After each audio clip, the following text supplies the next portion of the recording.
Assalamualaikum warahmatullahi wabarakatuh. Terima kasih sudah klik video ini. Seperti biasa di malam ini aku hadir lagi menemani kalian dengan menceritakan satu kisah horor Wawa part 323. Nah, kisah yang akan aku ceritakan ini adalah reminder bagi kita semua untuk selalu menjaga ucapan. Aku yakin kalian pasti nggak asing lagi sama pepatah mulutmu harimaumu ya kan, yang artinya kita ini mesti selalu hati-hati dalam berucap karena bisa jadi ucapan itu malah menjadi bumerang buat kita sendiri. Aku percaya kali sama pepatah itu, dan kisah ini adalah salah satu buktinya. Di KW malam ini kita akan menyimak kisah dari bapaknya Wawa waktu menempuh perjalanan panjang kali dari Surabaya menuju ke Bima, Nusa Tenggara Barat. Waktu itu bapaknya Wawa ini cuma naik motor berdua sama adeknya, which is ini omnya Wawa ya. Dan di perjalanan itu mereka juga harus menyeberang naik kapal sampai 3 kali. Pastinya ini menjadi perjalanan yang sangat melelahkan kali ya kan. Dan apesnya lagi, selain capek karena jauh, perjalanan ini juga jadi menyeramkan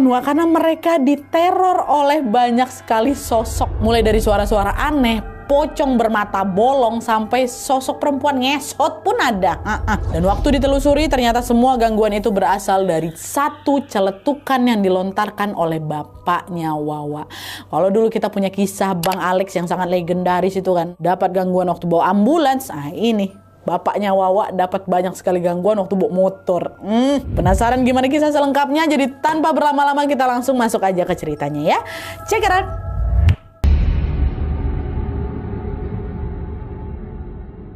Oke, kisah ini dikirim sama Wak kita yang bernama Nita dari Surabaya. Halo Kak Nita. Nah, kisah ini terjadi di tahun 2014 lalu dan dialami oleh bapaknya Nita yang bernama Pak Mahmud. Biar ceritanya gampang tanpa mengurangi rasa hormat, di sini aku langsung menyebutkan namanya aja ya, Mahmud gitu. Mantap.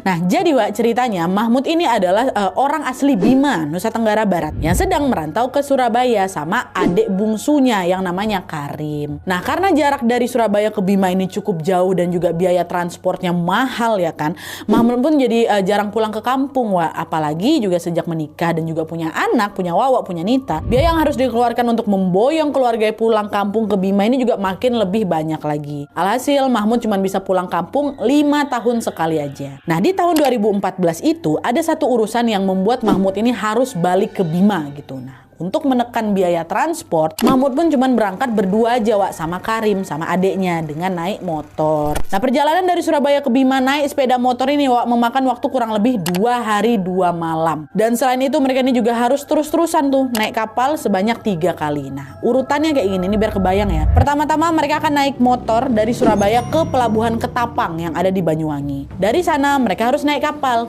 nyebrang nih ke pelabuhan Gilimanuk